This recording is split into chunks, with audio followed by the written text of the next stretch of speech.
네, 김건희 씨가 휴공일에 비공개로 경복궁을 방문해 이른바 왕의 의자에 앉은 사실이 뒤늦게 드러났습니다. 최상병 특검에서는 이종섭 전 장관과 임성근 전 사단장 등 피의자 7명이 오늘 구속심사를 받습니다. 허주연 변호사와 짚어보겠습니다. 안녕하십니까? 안녕하세요. 네, 먼저 김건희 씨 사안부터 좀 보도록 하겠습니다. 경복궁에 방문한 사진이 또 새롭게 공개가 됐는데요. 어떤 화면인지 좀 함께 보도록 하죠. 자, 어제 김어준의 겸손은 힘들다 뉴스공장에서 공개된 사진 보고 계신데 김건희 씨가 홀로 양산을 손에 들고 선글라스 같은 짙은 안경을 쓴 채 경복궁에 들어오는 장면이고요. 바로 옆에는 이배용 전 국가교육위원장이 김 씨의 손을 꼭 잡고 있습니다. 자, 이에 앞서서 공개된 사진은 경회로를 방문한 사진이었는데 가장 궁금한 부분, 김 씨가 휴공일에 이렇게 고궁을 자주 드나든 게 법적으로는 어떤 문제의 소지가 있는 겁니까? 사실 경회로도 그렇고 이 근정전도 그렇고 국보로 지정된 곳이고요. 그리고 경복궁은 전체가 사적으로 지정이 되어 있습니다. 이렇게 문화재로 지정된 공간을 일반인 접근이 제한된 시간에 개인적인 목적으로 방문하려면 국가 행사가 있다라든가 어떤 공적인 목적을 소명을 해서 소관청인 국능유족본부장의 허가를 받아야 입장을 할 수가 있습니다. 그런데 김건희 씨 측 주장에 따르면 영부인 등을 접대하는 어떤 행사의 사전 답사 일환으로 갔다라고 하는데 사실 김건희 씨는 단순 영부인일 뿐 공무원이라든가 사전 답사를 할 수 있는 권한이나 어떤 근거가 있는 그런 인물은 아니었거든요. 네. 그렇다고 하면 이것이 마치 국가적으로 필요한 행사인 것처럼 그리고 권한이 있는 사람이 어떤 행사 사전 답사라는 공식적인 업무 수행의 일환인 것처럼 국능유족본부장을 속여서 이렇게 개인적인 목적으로 휴공일에 입장이 제한된 사적, 문화재 이런 곳에 드나들었다라고 한다면 이것은 직권남용 권리행사 방해죄를 검토해 볼 수가 있겠습니다.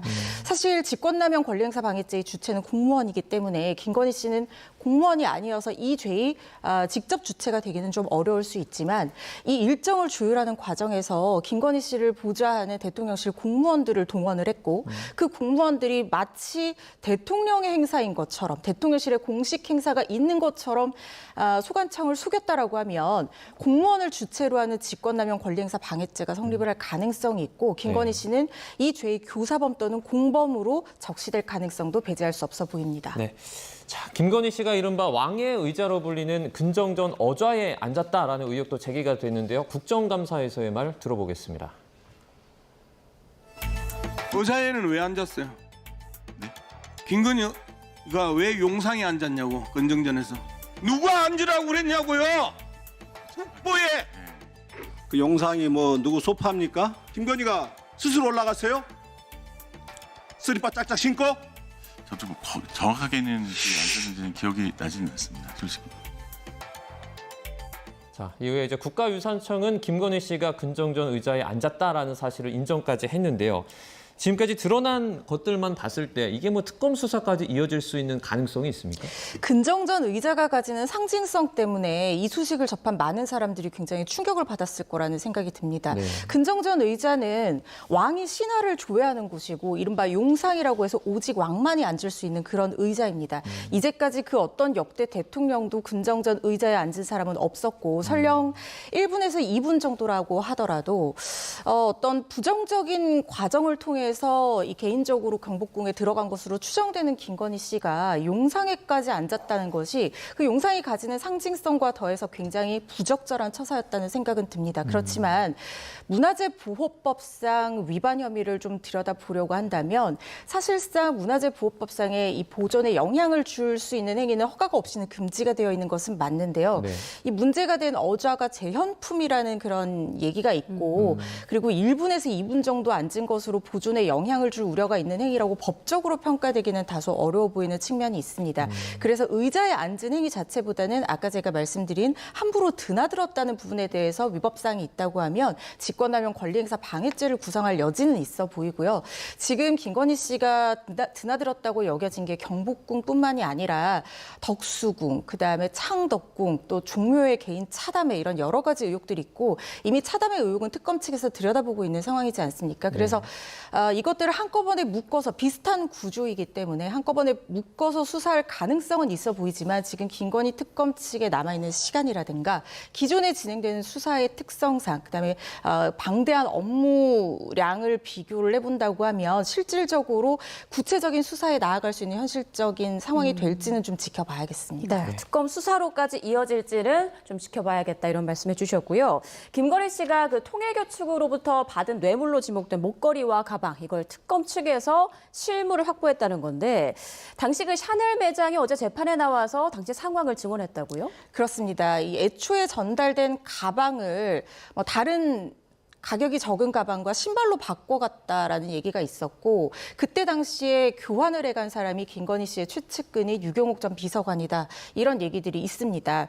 그런데 당시 이제 응대를 담당했던 전 샤넬 코리아 직원이 재판에 나와서 증언을 한 내용에 따르면 유경옥 전 비서관이 물건을 교환하는 과정에서 누군가와 통화를 했는데 물건을 실제로 사용하는 사람의 어떤 취향이라든가 내용을 묻는 것처럼 통화하는 내용이었고 그 상대방이 건너서 들리는 목소리의 특성상 김건희 씨로 추정이 된다라는 진술을 했습니다. 이게 재판정에서 증언이 이루어진 부분이기 때문에 다른 증거와 그리고 인적 진술에 덧붙여서 다른 증언들을 신빙성을 높이는 기능을 할 가능성이 높아 보인다 이런 생각이 듭니다. 네. 김건희 씨 측은 지금 뭐 물건을 받은 사실이 확인되지 않는다 이렇게 반박을 하고 있는데 지금까지 어떻게 보면 드러난 뭐 증거와 진술을 봤을 때 법정에서 그런 물건을 받은 게 좀 인정이 될 수 있는 수준인가요? 일단 인정될 가능성이 상당히 높은 증거들이 속속 나오고 있다라는 생각은 듭니다. 네. 모든 알선 수재 피고인들은 자신이 물건을 받은 적이 없다, 금품을 받은 적이 없다라고 부인하기 마련입니다. 그렇지만 이런 피고인의 부인에도 불구하고 각종 물적 증거와 인적 증거가 물품을 받았다는 것을 굉장히 합리적인 의심이 없을 정도로 증명할 수준에 이르렀다고 하면 유죄가 선고될 가능성이 있는 것이거든요. 그런데 지금 전성배 씨가 갑작스럽게 본인의 진술을 바꿔서 실제로 전달한 것이 맞고 나중에 돌려받았다 이렇게 말하면서 이 그동안 드러나지 않았던 가방과 신발 현물을 증거로 제출을 한 상황이거든요. 그렇다고 하면 그동안 전달한 적이 없었다라고 얘기를 했고 그리고 김건희 씨도 받은 적이 없었다라고 얘기를 해서 이게 양측의 진술이 부합하는 상황이었는데 김건희 씨로서는 자신의 진술을 뒷받침하는 인적 진술 하나가 완전히 결을 달리하는 상황이 된 것입니다. 거기다가 물증까지 나온 상황이고 또 말씀드린 샤넬 직원의 증언도 이 인적 진술, 물적 증거에 뒷받침하는 그런 내용이 될 수가 있어 보이고 특히 돌려줄 시점이 돌려줄 만한 동기가 있어 보이는 시점이라는 것도 김건희 씨 진술의 신빙성을 떨어뜨리는 요인입니다. 지금 전성배 씨 얘기로는 돌려받았다는 시점이 그 서울의 소리 측에서 제공한 어떤 명품 파우치 그걸 받아서 이게 문제가 됐을 때 돌려받았다라고 얘기를 하고 있거든요. 그렇다고 하면 돌려줄 만한 동기가 김건희 씨 측으로서는 충분했다라고 볼 여지가 있는 것이죠. 거기다 더해서 지금 나토 목걸이도 비슷한 구조를 갖고 있습니다. 서희건설 전 회장이 자수서를 통해서 줬는데 그때 당시 이 명품 파우치가 문제가 되니까 이걸 돌려받았고 현물은 제출하겠다라고 하면서 지금 전성배 씨의 이 통일교 청탁 대가 금품과 유사한 구조로 주장을 하고 있거든요. 이걸 받지 않았다는 김건희 씨 주장의 신빙성이 떨어지는 증거들이 나오고 있는 상황입니다. 네, 앞으로 김건희 씨 측에서 어떤 논리로 방어에 나설지 과연 또 진술을 바꿀 수도 있을지 좀 두고 봐야겠습니다. 이어서 최상병 특검 소식도 보겠습니다. 오늘 무려 7명에 달하는 피의자가 구속 심사를 받게 되는데 이례적인 상황 아닌가요? 이게 뭐 관련자가 그만큼 많다라는 내용으로 해석할 수 있을 것 같다는 생각은 듭니다. 한 사건에서 여러 명이 구속영장 실질심사를 받는 것은 그 자체로는 이례적이지 않지만 7명이 같은 날 받는다는 것은 사실상 좀 드문 상황이기는 합니다만은 특검 수사의 어떤 특성도 좀 고려가 돼야 된다는 생각이 듭니다. 특검 수사라는 것이 사실상 기존에 이미 수사된 내용을 바탕으로 해서 좀 더 보충 수사가 좀 더 추가적으로 진행되는 측면이 있고 시간이 제한되다 보니까 똑같은 사실관계에서 관련된 인물이 여러 명이라면 동일하게 구속영장을 신청하고 같은 날 심사가 잡힐 가능성도 있습니다. 그렇지만 지금 이 한 사건에 만약에 구속영장이 모두 발부가 되고 이게 혐의가 인정이 된다고 하면 이것은 그만큼 최상병 사건에 대해서 이 관련한 범죄를 덮기 위해서 그만큼 많은 사람들이 조직적으로 관여했다. 이 방증이 될 수 있기 때문에 그만큼 더 이례적인 상황이라고 여겨지는 것 같습니다. 네. 이종섭 전 장관이 오전에 출석을 했습니다. 이르면 오늘 밤 정도의 결과가 나올 것 같은데 뭐 구속 가능성은 어느 정도로 보십니까? 일단 지금 구속이 되려면 사유가 다들 아시는 것처럼 범죄 혐의가 일단 소명이 돼야 되고 그다음에 도주나 증거인멸의 우려가 있어야 되는데 이종섭 전 장관은 소명 여부에서 굉장히 강하게 다툴 거라는 생각이 듭니다. 왜냐하면 이미 호주 대사로 한번 출국한 정황 자체가 이 도피를성 출국이었다는 의혹이 있는 상황인데다가 위증한 혐의라든가 그다음에 군이라는 특성상 이 내부에서는 굉장히 이제 폐쇄적인 조직이기 때문에 이 고위 관계자가 증거인멸할 가능성이 높다는 점은 어느 정도 인정이 되는 상황 같거든요. 그렇다면 소명 여부가 관건일 텐데 지금 직권남용 권리행사 방해 등 6가지 혐의인데 가장 큰 혐의로 직권남용 권리행사 방해 혐의를 살펴보면 직권남용 권리행사 방해죄라는 것은 기본적으로 권한이 있는 사람이 그 권한을 남용했을 때 성립하는 범죄인데 이종섭 전 장관은 군의 사망 사건은 군의 수사권이 없기 때문에 본인이 이걸 좌지우지할 권한 자체가 성립하지 않는다라고 계속해서 주장을 해오고 있습니다. 하지만 특검은 여기에 맞서서 설령 수사권이 없다고 하더라도 조사권이나 감찰권은 충분히 있는 부분이고 기존의 어떤 여러 사건들의 경향을 봤을 때도 조사권이나 감찰권도 직권남용죄의 직권에 해당할 여지가 있다고 강하게 주장을 함으로써 이 범죄가 소명된다고 주장할 가능성이 높아 보이고 그렇다고 하면 그 다음 단계로 이종섭 전 장관은 설령 조사권이나 감찰권이 인정이 된다고 하더라도 본인은 특정인을 제외하라거나 이첩을 중단하라거나 하는 지시를 한 적이 없다라고 혐의를 부인하고 있는 상황이거든요. 특검 측이 확보한 인적 증거와 물적 증거가 실질적으로 이 지시가 있었고 이것이 조사권과 감찰권을 넘어선 부당한 행사였는지 그러니까 이종석 전 장관이 국방부 장관으로서 정당하게 판단할 수 있는 객관적인 판단에 의해서 이루어진 것이 아니라 이른바 어느 정도 실체가 규명된 VIP 경로설에 따라서 이 VIP 그러니까 윤석열 전 대통령의 의중에 따라서 외압으로 인해서 이종섭 전 장관이 이첩 보류 지시를 한 것이 맞다는 것이 어느 정도 소명이 된다고 하면 구속 가능성 높다는 생각이 듭니다. 네, 그리고 임성근 전 사단장 최근에 입단속을 한 듯한 정황도 포착이 됐는데요. 이게 어떤 혐의고 또 구체적으로 구속 가능성은 어느 정도로 보십니까? 임성근 전 사단장 같은 경우에는 이종섭 전 장관보다 구속 가능성은 훨씬 더 높다고 전망을 하고 있는 상황입니다.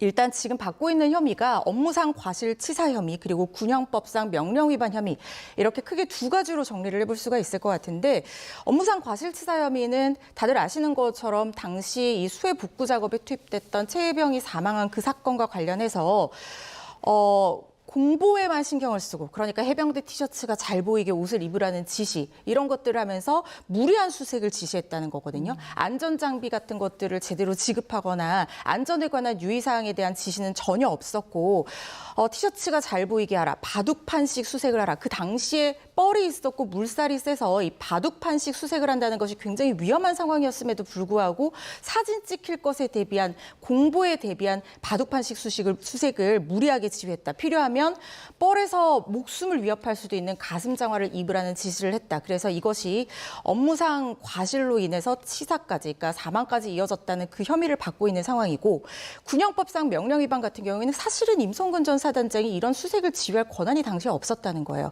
육군 50사단의 권한이 있었고 자신은 배제된 상태였음에도 불구하고 사실상 지휘권을 행사함으로써 명령에 어긋나는 행위를 했다라는 혐의를 받고 있는 상황인데 이런 부분들이 어느 정도 인정이 된다라고 하면 부하에 대한 진술 회유 시도를 했다라든가 위증을 했다라든가 그리고 비밀번호를 갑작스럽게 구속영장 실질심사에 대비해서 기억이 났다. 그리고 박성웅 배우가 이 참고인 조사에서 증언한 것처럼 로비 의혹을 한 이종호 전 대표를 몰랐다라고 주장하고 있지만 사실은 만난 것 같은 정황 이런 것들이 증거인멸 우려로 인정될 가능성이 상당히 높아 보입니다. 이번에는 이태원 참사 합동감사 결과를 좀 보겠습니다.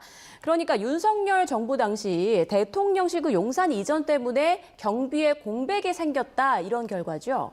그렇습니다. 지금 이태원 참사 합동 TF가 종합감사 결과를 발표한 내용에 따르면 예년과 달리 무려 10만 명의 인파가 운집될 것임이 충분히 예상 가능한 상황이었음에도 불구하고 기동대에 대한 지원 요청도 없었고 경비나 경력이 추가적으로 배치되지 못했던 주요한 원인 중에 하나가 대통령실이 이전한 이후에 주위에서 용산경찰서 등에서 관리해야 되는 집회나 시위가 무려 26배 증가했기 때문에 한정된 인력이 해당 집회 시위 관리 그리고 용산 대통령실 담벼락 경호 이런 것들에 투입이 되는 바람에 실질적으로 경력 경비 지원이 필요했던 이태원 현지에서의 그 헬로윈데이 당일 교통 통제라든가 이런 기본적인 조치에 지원할 인력이 부족해서 제대로 된 지원이 이루어지지 않았다라고 하면서 관련 공무원과 경찰들에 대한 징계 조치를 요구한 상황입니다.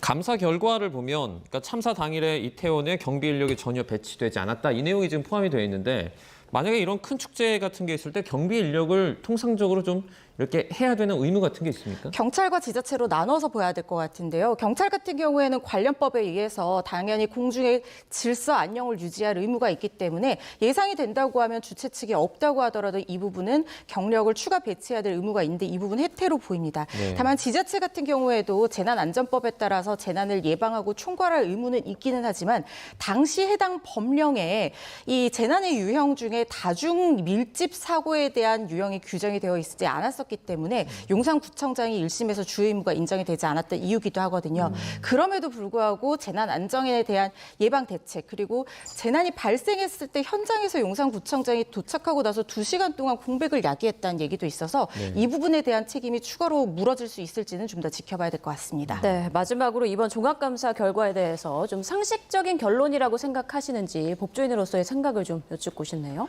법률적으로 이 감사 결과는 어느 정도 일견 수긍할 만한 부분이 있다는 생각이 듭니다. 특히 용산 이전 대통령실 이전 같은 경우에는 저희 개인적인 생각으로는 그때 당시 무리하고 급박한 이전이어서 대응이 유기적으로 이루어지지 못했을 가능성을 야기할 수 있는 원인 중에 하나였다고는 보지만 그렇다고 하더라도 어떤 정부기관이 이전을 했다고 하면 그래서 더욱더 경계 경호를 강화할 필요가 있다고 하면 경찰과 지자체에서도 충분히 대응을 해야 될 의무가 있는 부분이거든요. 이것이 간접적인 원인 중에 하나가 되었을 가능성은 있지만 그럼에도 불구하고 모든 상황을 대응할 책임은 지자체와 경찰에 부여하는 것이 온당하다는 생각 듭니다. 네, 알겠습니다. 지금까지 허주연 변호사와 주요 이슈들 살펴봤습니다. 고맙습니다. 고맙습니다.